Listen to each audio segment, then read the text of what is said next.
The participation of women in all the sectors is an absolute necessity in the journey of India towards Atmanirbharta.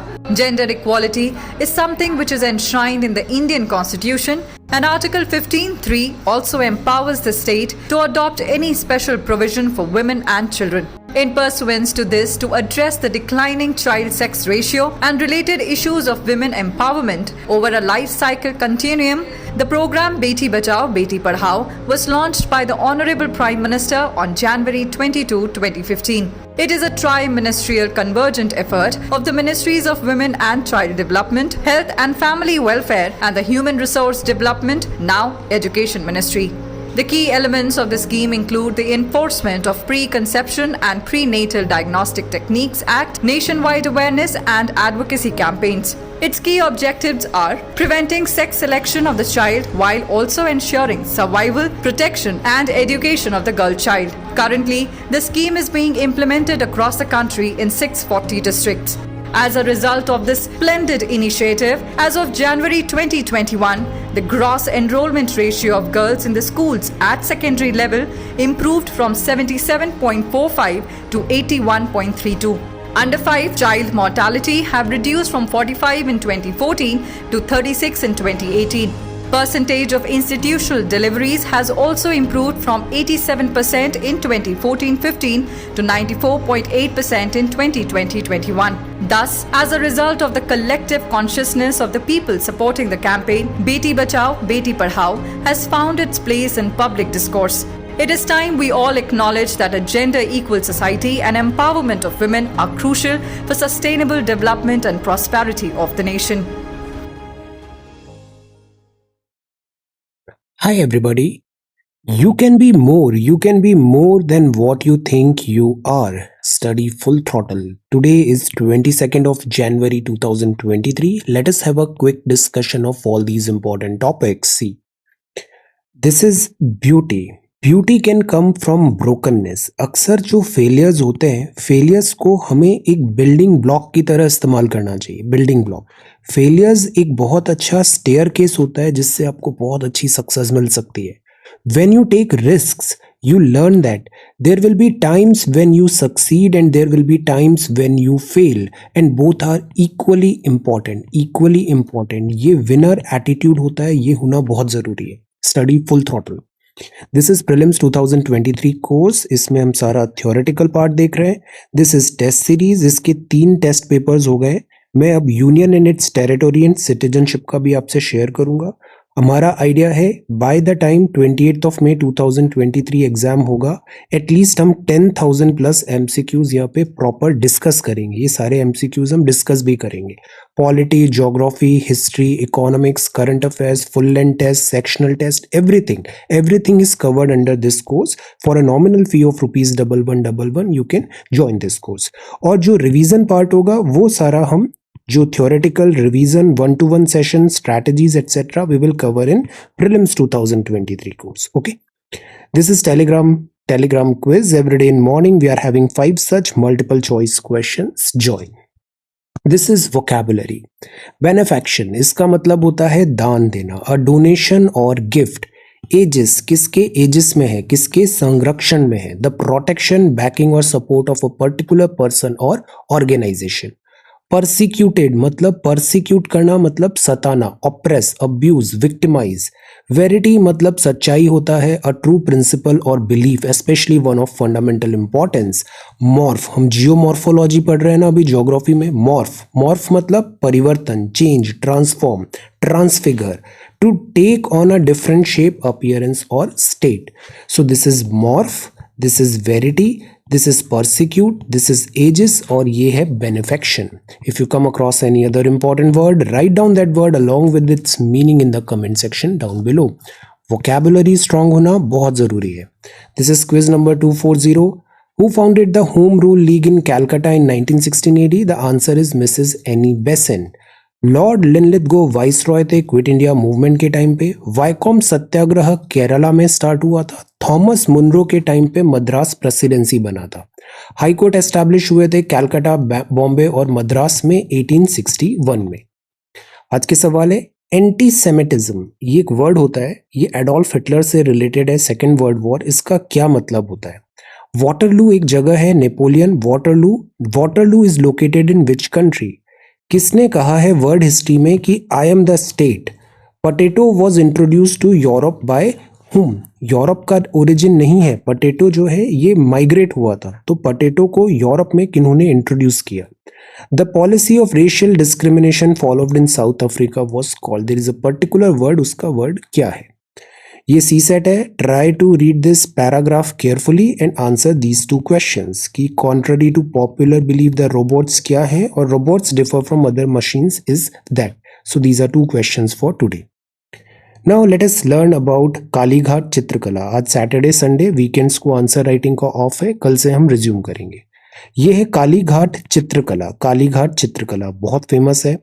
19वीं शताब्दी में कोलकाता का कालीघाट मंदिर में इसका निर्माण विकास हुआ था। इस चित्रकला की शैली में कई हिंदू देवी देवताओं और जीवन मूल्यों का चित्रण देखने के लिए यहाँ पर मिलता है। सो कालीघाट कहाँ है? This is in Bengal, Kolkata. So Kalighat चित्रकला शैली की शुरुआत 19वीं शताब्दी में हुई थी। आरंभ में इसका अभ्यास पटुआ नाम के कलाकार करते थे। इस चित्रकला शैली में कलाकार आकृतियों को बनाने के लिए प्राकृतिक रंगों के अलावा कपड़े और ताड़ के पत्तों जैसे कई संसाधनों का इस्तेमाल भी करते आए हैं। सो ये क्या है? कालीघाट चित्रकला। इसमें ना डे टू डे एक्टिविटीज और generic day to day activities को भी बहुत अच्छे से यहाँ पे थीम में दिखाया जाता है। Then who was the first US president to visit India's Republic Day parade in 2015? Joe Biden, Donald Trump, Barack Obama या Mr. George W. Bush? So इसका सही जवाब क्या है? Tell. H मतलब healthy planet, healthy us. Throw your garbage in the designated bins. Treat your surroundings like you treat your home. Raise your voice and demand climate action to protect your health. Change to a renewable energy provider. Buy your fresh groceries from local producers and avoid highly processed food and beverages. ये जो highly processed foods and beverages होते हैं ये वैसे भी health के लिए not good। जो अभी ईयर है 2023, इसको इंटरनेशनल ईयर ऑफ मिलेट्स भी बोलते हैं। क्या आप मिलेट्स के कुछ एग्जांपल्स बता सकते हैं? मिलेट्स आर वेरी हेल्दी, इसको सुपर फूड भी बोला जाता है। ये तरुण राम फुकान साहब है। Remembering the great freedom fighter and writer on his birth anniversary. आपको जाना जाता है देशभक्त असम में, and he fought for the removal of untouchability and advocated gender equality. आप हैं रोशन सिंह साहब। Remembering the revolutionary freedom fighter, sharp shooter and good wrestler on his birth anniversary. आप पहले एसोसिएटेड थे आर्य समाज से, बाद में HRA हिंदुस्तान रिपब्लिकन एसोसिएशन से आप जुड़े और आपको अरेस्ट किया गया था काकोरी केस के अंतर्गत। ये जो HRA है इसमें बाद में एक सोशलिस्ट वर्ड भी ऐड हो जाएगा। क्या आप बता सकते हो ये सोशलिस्ट वर्ड किन्होंने ऐड किया? ये बन जाएगा Hindustan socialist republic association. Okay, so ये हो गया टुडेज सोशल मीडिया। आज हम एक कॉन्सेप्ट समझते हैं इन्फ्लेशन का। तो सी, इन्फ्लेशन मतलब क्या होता है? इन्फ्लेशन का मतलब होता है कीमतों में बढ़ोतरी। पहले वो आपको से मिल्क मिल रहा था 40 रुपी पर लीटर में, अब मिल्क कितना हो गया? अराउंड 60 रुपी पर लीटर हो गया। So what is this? This is inflation, कीमतों में बढ़ोतरी। अब इसके दो रीजंस हो सकते हैं इन्फ्लेशन के। एक होता है डिमांड पुल का मतलब होता है उसकी बहुत डिमांड आने लग गई तो उसकी कीमत बढ़ गई। एक होता है कॉस्ट पुश मतलब उसको बनाने का जो उसमें कॉस्ट लग रहा था, उसको बनाने में जो कॉस्ट लग रहा था उस इंग्रेडिएंट की कॉस्ट बढ़ गई। सो उसके कारण ओवरऑल कॉस्ट ऑफ मैन्युफैक्चरिंग बढ़ गई, तो ऑब्वियसली सेलिंग प्राइस भी बढ़ जाएगी। So one is demand pull and second is cost push. अब इन्फ्लेशन बढ़ता है, प्राइस राइज होता है ऑलमोस्ट एवरीथिंग का, तो वो प्राइस अप हो रहा है, this is called inflation. Inflation कई बार इसलिए भी होता है बिकॉज इकोनॉमिक प्रॉस्पेरिटी होती है, लोगों के पास पैसा आ रहा है, ज्यादा इकोनॉमी बढ़ रही है, तो उससे कीमतों में भी बढ़ोतरी होती है, स्ट्रॉन्ग इकोनॉमी। कई बार एनर्जी प्राइसेस बढ़ जाती है, जैसे अभी यूक्रेन वॉर में एनर्जी प्राइसेस बढ़ गई थी, तो ये भी एक रीजन है इन्फ्लेशन का। गवर्नमेंट पॉलिसीज भी होती है, जैसे गवर्नमेंट ने टैक्स कट कर दिया, तो पहले आप 100 रुपए कमा रहे थे, उस पर 20 रुपए टैक्स लग रहा था, आपके हाथ में 80 रुपए आ रहे थे। बट गवर्नमेंट ने कहा अब हम केवल 10 रुपए टैक्स लेंगे, तो आपके हाथ में 90 रुपए आएंगे। ज्यादा लिक्विडिटी होगी, ज्यादा खर्चा करोगे और इन्फ्लेशन बढ़ेगा।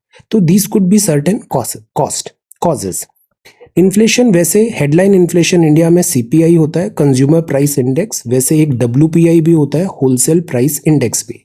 इन्फ्लेशन ऐसा नहीं है कि इन्फ्लेशन खराब चीज है। इन्फ्लेशन अगर 4 ± 2 की रेंज में रहता है तो it is a really good thing for economy. Positives होते हैं, इन्फ्लेशन, आपका तनख्वाह भी अकॉर्डिंगली बढ़ सकता है, इकोनॉमी बढ़ रहा है, इससे बोरोवर्स को फायदा होता है, बिकॉज बोरोवर ने 100 रुपए ही उधार लिया है, 100 रुपए तो 100 रुपए ही रहेगा, बट 100 रुपए की एक्चुअल कीमत कम हो जाएगी, तो इनको फायदा हो जाता है, बोरोवर्स को। और जो लेंडर्स है जिन्होंने 100 रुपए उधार दिया है वो नुकसान में रहते हैं। फिक्स्ड सैलरी वाले नुकसान में रहते हैं, पेंशनर्स नुकसान में रहते हैं। Higher expenses, too much, bad for growth है एंड बैड फॉर लेंडर्स है। एक वर्ड होता है बिग मैक इंडेक्स। इससे क्या होता है कि हम as it is dollar conversion से यूएसए और इंडिया को कंपेयर नहीं कर सकते कि $1 is equal to 82 rupee and हर चीज में हम मल्टीप्लाई बाय 82 कर दें तो वो गलत होगा। उसके लिए हम एक कॉन्सेप्ट लाते हैं से बिग मैक इंडेक्स का। इसमें एक बास्केट ऑफ गुड्स का जो प्राइस इंडिया में आ रहा है, जैसे एक मैक बर्गर लेते हैं, इंडिया में मैक बर्गर 50 रुपी का आ रहा है, यूएसए में उससे $1.5 का आ रहा है, तो हम इससे कन्वर्जन करेंगे कि $1.5 is equal to 50 rupee. This will, जो बताएगा टर्म वो ज्यादा रेलेवेंट रहेगा कंपैरिजन ऑफ इकोनॉमी में। पर अभी जैसे ले ऑफ की भी न्यूज है, तो ये न्यूज है रेसेशन का। रेसेशन का मतलब होता है इकोनॉमी श्रिंक हो रही है, इकोनॉमिक एक्टिविटी श्रिंक हो रही है, कॉन्फिडेंस लेवल फॉल हो रहा है, people and companies are spending less, खर्चा कम कर रहे हैं और सर्कुलेशन ऑफ मनी नहीं हो रहा है, ले ऑफ हो रहा है, स्टॉक मार्केट फॉल हो सकता है, बैंक्स पैसा देना कम कर सकते हैं। So it's a recession when your neighbour loses his job, it's a depression when you lose your own. तो ऐसा भी एक कहा गया है। 1929 में ग्रेट रेसेशन, ग्रेट डिप्रेशन आया था। सो द पॉइंट इज, जो इकोनॉमी होती है ये भी एक साइकिल में चलती है, एक बूम आता है तो एक बस्ट भी आता है। Bursting bubble, rising interest rate, inflation, oil prices, global shocks जैसे कोविड-19 पैंडेमिक या फिर यूक्रेन वॉर, इन सब के कारण जो आज का रेसेशनरी टेंडेंसी दिख रहा है उसमें ये सारे रीजंस है। कोविड-19 है और ये जो यूक्रेन वॉर है ये भी एक बहुत बड़ा रीजन है जिससे इतने ले ऑफ्स एटसेट्रा हो रहे हैं। So that is why remember day 1 से जब से यूक्रेन वॉर को हमने कवर किया है, what I keep on telling you, जो लोग वॉर को जानते हैं वो कभी भी वॉर को एडवोकेट नहीं करते। वॉर में कोई विनर नहीं होता है, वॉर में सब लूजर्स होते हैं, बस ये फर्क होता है कि who is a bigger loser, that's all. So this is inflation and recession. एक और वर्ड अभी काफी न्यूज में है और वो है एंडोर्समेंट मतलब देयर इज अ सेलिब्रिटी या there is a renowned personality, वो किसी प्रोडक्ट को एडवर्टाइज कर रहा है कि ये प्रोडक्ट अच्छा है, आप इसको परचेज कर सकते हो। तो इससे क्या होता है, उसका रिकॉग्निशन बढ़ जाता है, उस प्रोडक्ट का ट्रस्ट आ जाता है, अवेयरनेस, ये सारी चीजें आती है। बट द पॉइंट इज, अगर उस सेलिब्रिटी ने, उस पर्सनालिटी ने क्लियरली चीजों को आपके सामने नहीं रखा, उसका जो रिकमेंडेशन था वो बायस था या फिर उसमें हिडन मोटिव्स थे, then it is like a breach of trust. इसमें एथिक्स कॉम्प्रोमाइज होते हैं। So the point is, advertiser and clients hope such approval or endorsement by celebrity will influence their buyers favorably. तो that is why आप देखो cricketers, Bollywood star, influencers, सब लोग endorsement करते हैं।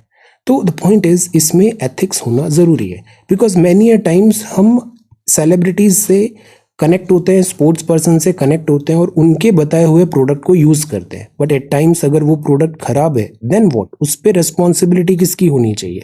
तो that is why consumer affairs ये निकालता है, जागो ग्राहक जागो।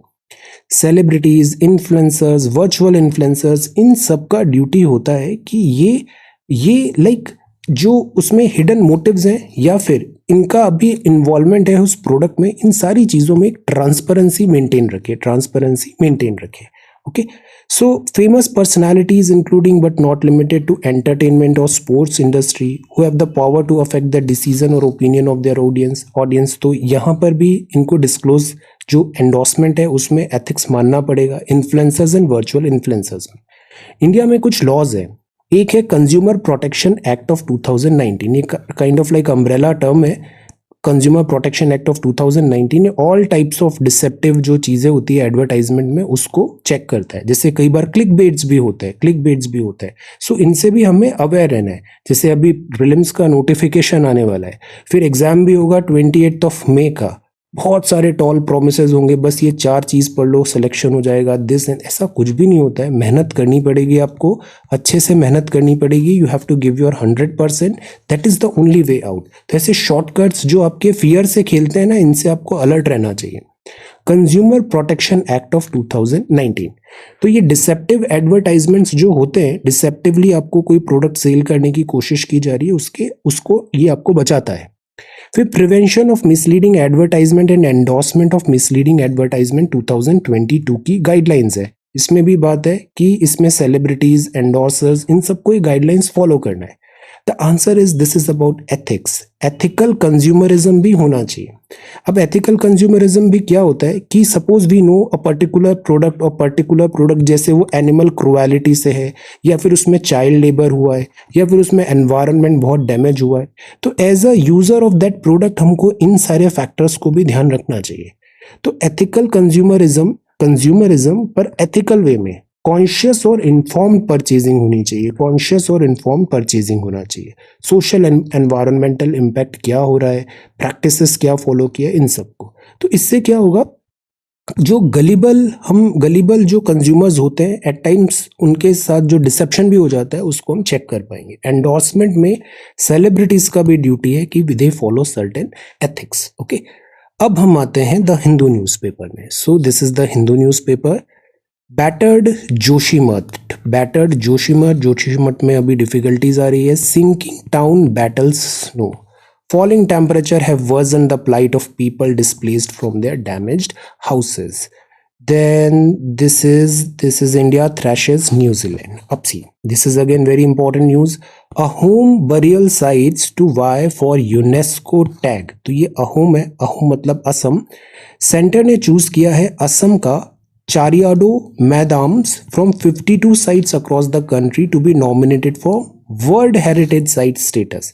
तो ये कुछ ऐसा है, ये अहोम के बरियल माउंड है। माउंड जैसे माउंड्स होते हैं ना, जैसे लाइक जो इंडस वैली सिविलाइजेशन है, जो Harappa and one more, so वो भी क्या है, दीज बरियल माउंड्स हैं वो। Okay, so the center has decided to nominated Harappa and Mohenjodaro. Center has decided to nominated Assam का this Charaideo Moidam, a home equivalent of ancient Egyptian pyramid for the UNESCO World Heritage Site status। तो जैसे Egyptian pyramids हैं, ये भी kind of burial site ही थे, यहाँ पे ममीफाई करके रखा जाता था बॉडीज को। So these are something like that.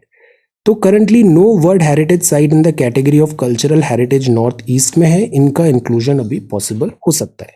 और ये लेट मेडाइवल है, 13th to 19th सेंचुरी का है बरियल ट्रेडिशन अहोम कम्युनिटी में, और ऐसी साइट्स वहाँ पर हैं।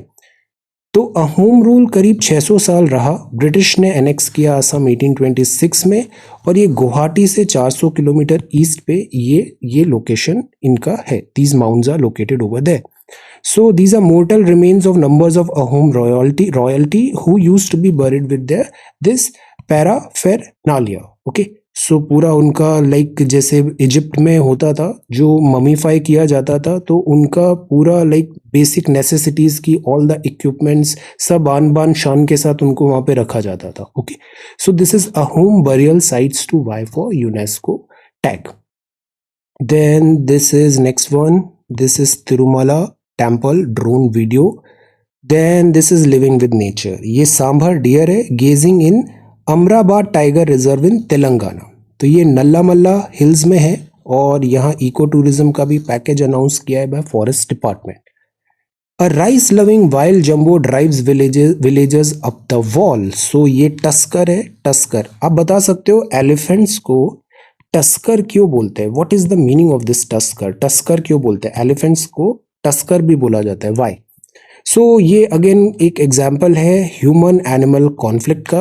ये एलिफेंट है, और ये अब ह्यूमन जैसे एग्रीकल्चर लैंड्स हैं, फील्ड्स हैं, रेसिडेंशियल एरिया है, वहां पर ऐसा क्लैश हो रहा है। This is case study published on binge watching habit among elderly. Not only elderly, even youngsters में भी ये जो binge watch है ये काफ़ी पॉपुलर हो गया. अक्सर हम टीवी सीरीज, वेब सीरीज दिन भर मोबाइल में और लैपटॉप में, गैजेट्स में हम बिंज वॉच कर रहे हैं. इतना कंटेंट कंज्यूम कर रहे हैं, दिन भर एंडलेस स्क्रॉल है, इनफाइनाइट स्क्रॉल चल रहा है. क्या ये आपकी साइकोलॉजी और मेंटल हेल्थ को ट्रबल दे रहा है? यस. तो एक स्पेशली एल्डर्स में ये आया है. जेरियाट्रिक मतलब जो सीनियर पीपल है. Mental health has provided insights into the motives of the elderly. इससे क्या होता है, हमारी कॉग्निटिव एबिलिटी इंपैक्ट होती है. प्लस हम इतना ज़्यादा सिटिंग कर रहे हैं, असोशल हो रहे हैं, फिजिकल एक्टिविटी नहीं हो रही है, इससे भी बॉडी में बहुत नेगेटिव इम्पैक्ट आता है. तो ये जो बिंज वॉच का जो कल्चर है, सेडेंटरी लाइफस्टाइल है, this is not at all good. इससे कॉग्निटिव एबिलिटी कॉम्प्रोमाइज होती है, साइकोलॉजिकली भी दिस इज नॉट राइट. सो इससे क्या हो रहा है, दिस मोटिवेशन है, सेल्फ एब्जॉर्बिंग एक्टिविटीज हो रहा है, और इससे लाइक एल्डरली को अक्सर लाइक लोनलीनेस और हेल्थ रिलेटेड चैलेंजेस भी आते हैं. बट अगर इस तरीके से डिजिटल कंटेंट कंज्यूम हो रहे हैं तो इससे एंजाइटी भी होती है, आईसाइट इम्पैक्ट होती है. So that is why there has to be certain एक प्रिकॉशन होना जरूरी है. टेक्नोलॉजी के स्लेव नहीं बनना है हमें, टेक्नोलॉजी के स्लेव नहीं बनना है. और ये जो सोशल मीडिया है, इसके भी ज़्यादातर आज की डेट में हम अनपेड लेबर बन गए. अनपेड हम लेबर वर्क कर रहे हैं यहाँ पे. The point is what we are gaining out of it. अब जब से यूपीएससी में डिजिटल एजुकेशन का पुश आया है, कॉम्पिटिटिव एग्जामिनेशन में students endlessly aimlessly digital content को कंज्यूम कर रहे हैं. रैंडम यूपीएससी के नाम पे एवरीथिंग इज वहां पे सेल किया जा रहा है. The point is it is not required. Go old school, standard books पढ़ो, एनसीईआरटी बुक्स पढ़ो, रोज द हिंदू न्यूज़पेपर पढ़ो. अभी एएसईआर के सर्वे रिपोर्ट ने भी क्या कहा, बातें बनाना आता है, बट अगर वही लिखने को बोल दो, पढ़ने को बोल दो, मैथ्स के 2 सवाल बोल दो, most of the students start struggling. Why? Because ये रीडिंग, राइटिंग और बातें बनाना भी फॉर्मल लैंग्वेज में, कॉन्टेक्स्ट में, वो कहीं ना कहीं पीछे छूट रहा है. So this we have to be careful. All right, so this is China building new dam in Tibet near Indian border. This is again a big headache. In addition to using water as leverage, पानी यहाँ बहुत बड़े dam में stored है, China उसे all of a sudden release भी कर सकता है. इससे इंडिया जो डाउनवर्ड स्लोप में है, तो वहाँ फ्लड लाइक सिचुएशन भी आ सकती है during the time of war. So in addition to using water as leverage, और वाटर का शॉर्टेज भी होता है, water shortage, the possibility of a military establishment near the Tri-Junction cannot be ruled out, as China had developed the same in Yarlung Zangbo, Brahmaputra से sources. Brahmaputra में भी, जो Brahmaputra actually वो इंडिया में बनती है, जब ये एक फ्लैट में आ जाता है, असम के प्लेन में आ जाता है, देन ब्रह्मपुत्रा प्रेजेंट फॉर्म में आती है. Otherwise this river is coming from this China, Tibet. So China river water को एज अ स्ट्रैटेजिक टूल यहाँ पर यूज करता है. सेकेंड जो ट्रेड है, ट्रेड को भी China as a weapon, trade as a weapon भी यहाँ पे यूज करता है. दिस चार्जेस यहाँ पे लगते हैं. So this is a home, and this is MG NREGA का employment days under MG NREGA at a 5-year low. PIB fact check unit will censor content only about center. Joshimath skid हो रहा है on rain snow. See, life in Joshimath skids on rain and snow. Let us wait and watch. यहाँ difficulty है, government official जो measures लेती है that we will follow, और unnecessary panic और रूमर मॉन्गरिंग भी नहीं करना है. Of a bygone era, excavation reveal Buddhist monastery complex at Bharatpur in Bengal. तो यहाँ पे भी बुद्धिस्ट मोनेस्ट्री बना है. एक होते हैं स्तूपा क्या होते हैं, एक होता है चैत्य क्या होता है, और एक होता है विहार. ये 3 टर्म बताइए, स्तूपा, चैत्य और विहार. Then Ayushman Bharat school health and wellness programme है, लेस देन 50% अपटेक है यहाँ पे. इजराइल है, then Elon Musk, and this is Spanish. See, Jacinda Ardern New Zealand prime minister से रिजाइन कर रही हैं, और जो नेक्स्ट प्राइम मिनिस्टर हैं वो हैं Chris Hipkins. So Chris Hipkins will have only a little more than 8 months in the role before contesting a general election. General elections भी अभी यहाँ होने वाले हैं. US designates Wagner Group international criminal, Turkey and this is Germany. Germany से expect किया जा रहा था कि वो ये काइंड ऑफ टैंक है, जर्मन टैंक्स का काफ़ी अच्छा रेपुटेशन है, जर्मन इंजीनियरिंग का बहुत अच्छा रेपुटेशन है, तो German faces backlash over its refusal to provide leopard tanks because कहने को ये वॉर है Ukraine versus Russia, but actually this war is NATO versus Russia. Ukraine तो एक बस मोहरा है, यूक्रेन को सारे weapons supplies resources everything it is being provided by NATO, but Germany ने यहाँ पर उसको रिफ्यूज कर दिया लैपर्ड टैंक प्रोवाइड करने पर, तो बैकलैश हो रहा है। अब यहाँ पर बात है lost interview of Georges Lemaitre rediscovered. See तो एक कैथोलिक प्रीस्ट हैं और इनका कुछ जो इंटरव्यू था जो रिलीज नहीं हुआ था वो अभी फिर से रिलीज हुआ है। हमारे काम किया जो दो चीज़ है वो है origin of evolution of universe. See universe जो ओरिजिन हुआ है इसकी दो थ्योरीज होती है। ये एनसीईआरटी की बुक है, चैप्टर नंबर 2। अभी प्रीलिम्स बैच में हम बहुत अच्छे से सारी एनसीईआरटी लाइव क्लासेस डिटेल में पढ़ रहे हैं, join. See the origin and evolution of the earth. See यहाँ हमने ओरिजिन ऑफ द यूनिवर्स में एक थ्योरी पढ़ा, बिग बैंग थ्योरी के ज़्यादा टेकर्स हैं, ये ज़्यादा लेटेस्ट थ्योरी मानी गई है और इसमें ज़्यादा एविडेंसेस मिले हैं। बिग बैंग मतलब वंस अपॉन अ टाइम पूरा यूनिवर्स एक डॉट में कॉन्सेंट्रेटेड था, फिर एक बिग बैंग होता है और ये डॉट बहुत तेजी से एक्सपैंड होता है और फिर प्रेजेंट यूनिवर्स बन रहा है और यूनिवर्स अभी भी एक्सपैंड होता जा रहा है। यूनिवर्स में जो गैलेक्सीज हैं ये गैलेक्सीज भी एक दूसरे से दूर होती जा रही है। इससे एक रेड शिफ्ट के थ्रू हमने इसको टेलीस्कोप के थ्रू देखा था। सो उसने इसको असर्टेन किया कि यूनिवर्स इज एक्सपैंडिंग। तो one theory is this origin of the universe की है, दिस बिग बैंग थ्योरी। और एक जो थ्योरी दूसरी होती है वो होती है हॉयल का steady state theory.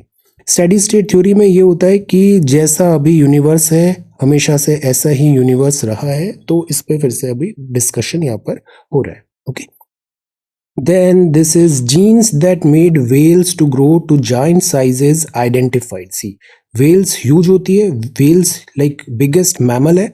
Yes, whale is a mammal. So the point is ये जो व्हेल्स हैं इनका जेनेटिक्स में क्या स्ट्रक्चरिंग है, दैट इज वाई ये इतना ह्यूज साइज की हो गई, ह्यूज साइज की। तो उसकी स्टडी चल रही है, मॉलिक्यूलर इवोल्यूशनरी एनालिसिस यहाँ पर हो रहा है। तो कुछ जीन्स यहाँ पे मिले हैं, उन जीन्स के कारण जायंट साइज हो गया इन वेल्स का। ये है लाइटनिंग क्या होता है कि जो वाटर है बाइपोलर, और ये जो क्लाउड्स है, क्लाउड्स में भी चार्ज सेपरेशन हो जाता है, चार्ज सेपरेशन, जैसे पॉजिटिव नेगेटिव ऐसे चार्ज सेपरेट हो गया।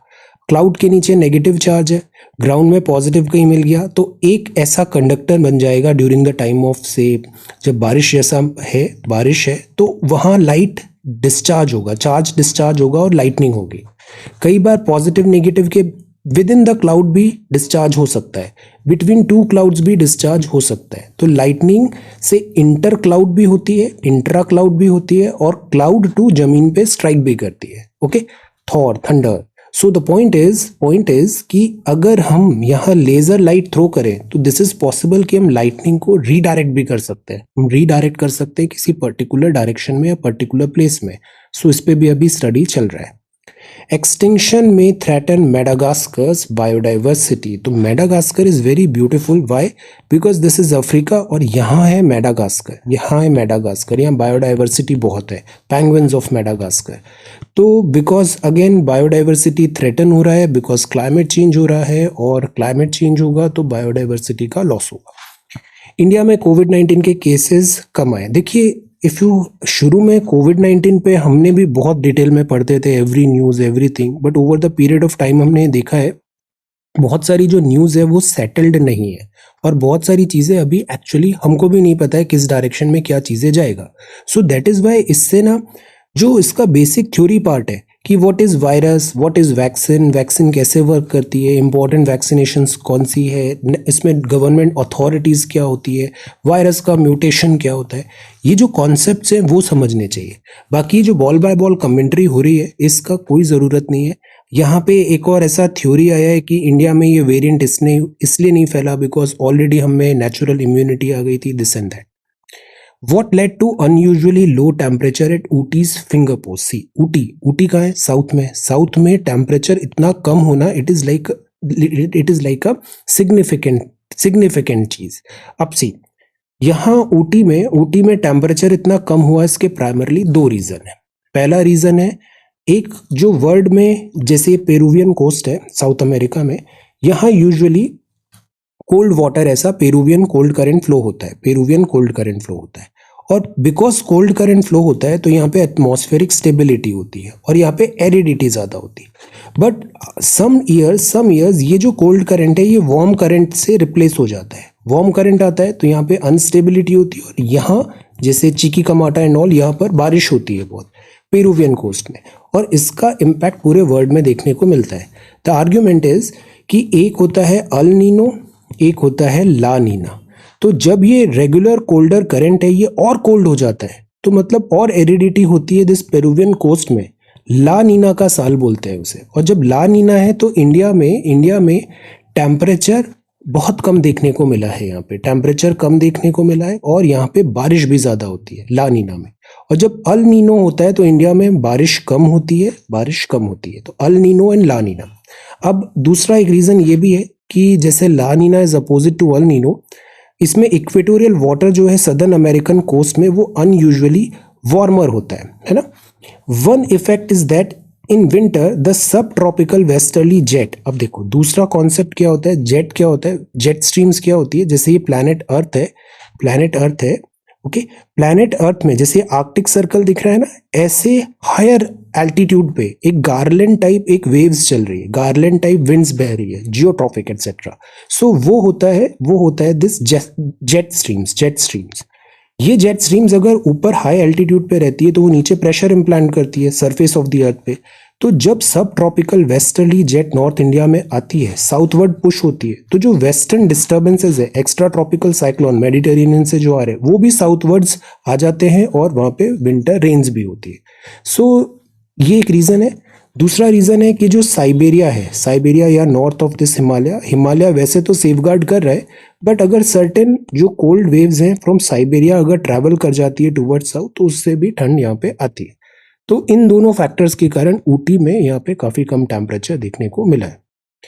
Roman concrete. अब रोमन जो स्ट्रक्चर है, Rome was not build in a day. Roman structure जो है वो अभी भी स्टैंड कर रहा है. दिस टेल्स कि यहाँ का जो इंजीनियरिंग है, कॉन्क्रीट एटसेट्रा है, वो कितना मार्वलस रहा होगा.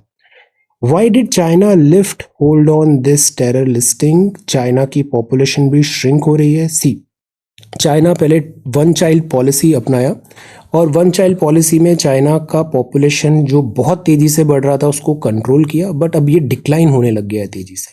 सो चाइना में पॉपुलेशन डिक्लाइन है. अब इसके मायने क्या होंगे? इसके मायने ये होंगे, चाइना जो है दिस इज़ लाइक मैन्युफैक्चरिंग जो है वर्ल्ड की, वो मोस्टली चाइना में होती है. चीप लेबर होता है यहाँ पे, तो चाइना की मैन्युफैक्चरिंग, चाइना का चीप लेबर, ये इम्पैक्ट करेगा. ग्लोबलाइजेशन का टाइम है और चाइना में ये इम्पैक्ट देखने आएगा तो पूरे वर्ल्ड में इसके सीवियर कॉन्सिक्वेंसेस पॉसिबल है. So declining strength. Then India's plan to eradicate measles and rubella. इन दोनों को इंडिया इरेडिकेट कर रहा है. 2023 टारगेट है. Let us see new target of 2023. The woman who defied real politic. Can you tell the meaning of this word real politic? Real politic क्या होता है? हम रियल पॉलिटिक पढ़ते हैं ना इंटरनेशनल रिलेशंस में. रियल पॉलिटिक जर्मन्स ने realpolitik, Lebensraum, like that. What is the meaning of this realpolitik? Then this is ICICI bank का जंप हुआ है. एक्सपोर्ट और EVs new product to drive growth.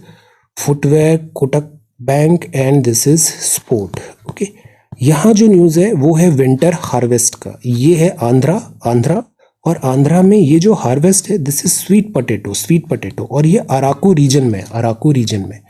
तो sweet potato और reddish ये सब यहाँ पे ग्रो किए जाते हैं और इनका काफ़ी अच्छा मार्केट भी है. से 20 रुपये में बिक रहा है ये. सो this is that. Okay, sweet potato काफ़ी बिग क्वांटिटी में अराकू एंड दिस आंध्रा के एरिया में प्रोडक्शन होता है. ओके, स्वीट पोटैटो है और ये उसका पूरा मार्केट है. Okay, so this is the Hindu newspaper. Now let us come to your answered submissions. 17th of January. See, let us sort it by oldest. So see, दो सवाल थे. Endo और एक्सोजेनेटिक फोर्सेस जियोमॉर्फोलॉजी में क्या होती है, इसको लिख के बताओ। आप जो लिखोगे ना इस A4 साइज पेपर में, यही आपकी हकीकत है। बाकी इट डजंट मैटर आपने कितनी फैंसी चीज़ें करी है यूपीएससी प्रिपरेशन में, कुछ काम नहीं आएगा। जो इस पेपर में लिखोगे वही सत्य है। Understand this thing. So the point is लिखना बहुत ज़रूरी है। प्रीलिम्स कितने बार क्वालिफाई किया डजंट मैटर, मेंस क्वालिफाई होता है लिखने से। जब तक आप लिखोगे नहीं सिलेक्शन कैसे होगा? दैट इज़ वाई मैं डेली इतना जोर डालता हूँ, लिखो लिखो, लिखना बहुत ज़रूरी है।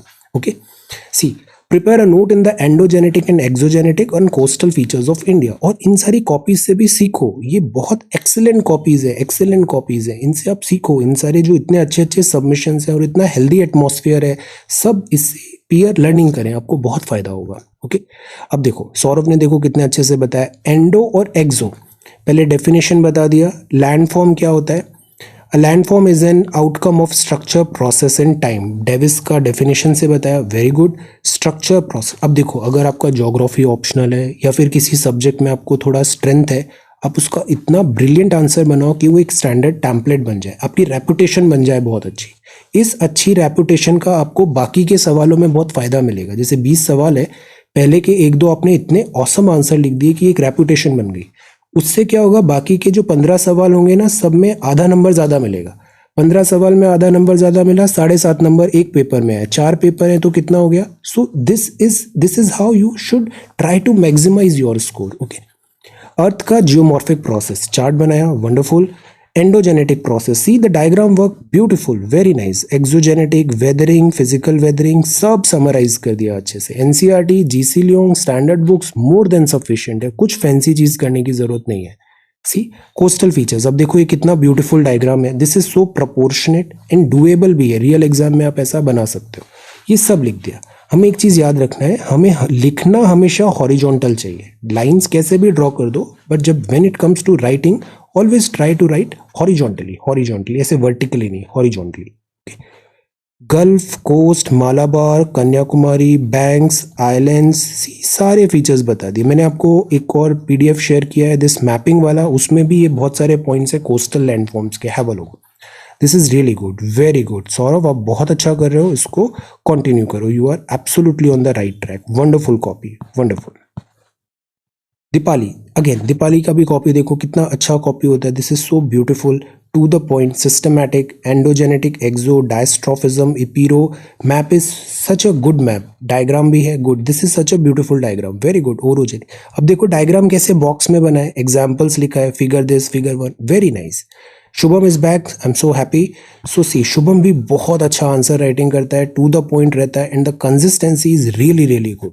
सी prepare a note on the coastal features, अब देखो इस कॉपी में भी कितना अच्छे से पूरा हाईलाइट करके कोस्टल सारे इंडिया का एरिया बताया, ईस्टर्न कोस्टल पॉइंट। तो दिस इज द वे आप सीखो। दीज आर सब्जेक्टिव क्वेश्चंस, कोई एक सही गलत नहीं होता है। आप आइडियाज लो, आप उसको इम्प्लीमेंट भी करो। Okay, this is very good. Endo exo को थोड़ा और डायग्राम्स भी यहाँ पे बनाओ, डिफरेंट टाइप्स ऑफ प्रोसेसेस का।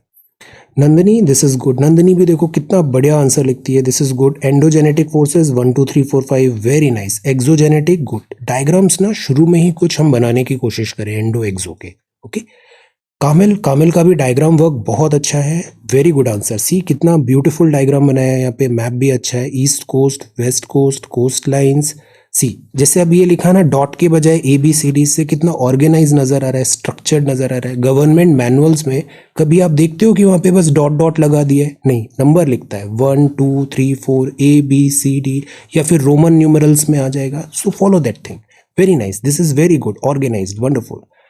Dhaval is again doing really really good. See, this is such a good diagram, geomorphic, endogenetic, exo.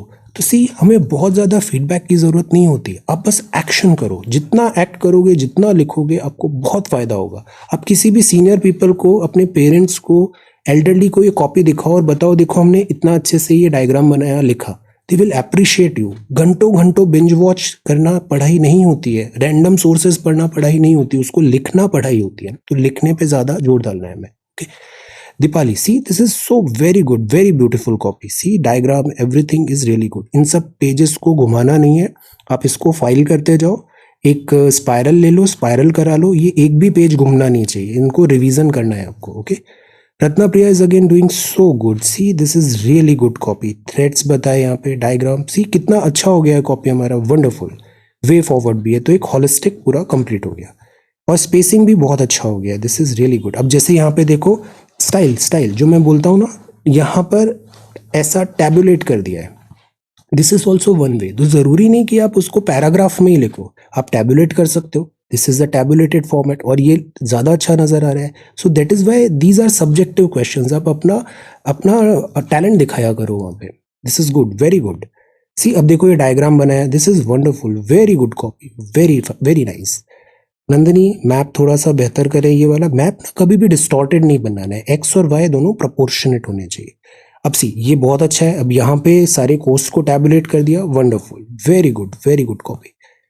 Then this is Raj, Raj ने भी बहुत अच्छा लिखा है, दिस इज जियोमॉर्फिक प्रोसेसेस का चार्ट बनाया, एक्सो एंडो, एग्जाम्पल्स, एग्जाम्पल्स भी लिखने चाहिए हमें, physical, uploading, very nice, chemical, hydration, अब देखो ये बहुत अच्छा लिखा है, पॉइंट्स जो कंटेंट है ना बहुत अच्छा है, this is epeirogenetic, very nice, wonderful.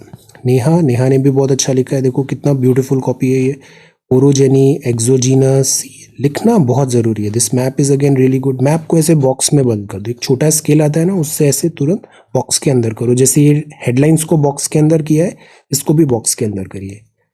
Then this is good, Priyanka, Priyanka ने भी बहुत अच्छे से कंपैरिजन ड्रॉ किया है, एंडो एक्सो, आपकी कॉपी बहुत अच्छी होती है। Now see this is such a good diagram, very good diagram, intrusive landforms, volcanism, lacco, phaco, सारे बता दिए हमने डिफरेंट लैंडफॉर्म्स, वेदरिंग भी आ गया, तो बहुत अच्छे से हमने पूरा चैप्टर समराइज किया, पढ़ा और कंसोलिडेट कर लिया, wonderful. Then this is landforms, ये थोड़ा और प्रोपोर्शनेट, मैप थोड़ा प्रोपोर्शनेट बनाना है ना, this is again really good, सारे कोस्टल लैंडफॉर्म्स हैं, very nice. Sunita, this is again good, geomorphic processes, denudation, good, थोड़ा और डिटेल में इसमें कुछ पॉइंट्स हम यहाँ पे ऐड कर सकते हैं, okay. So this is answer discussion, अब कल से फिर से आंसर राइटिंग रिज्यूम करेंगे। So thank you so much for watching this video, take care, study well and be safe.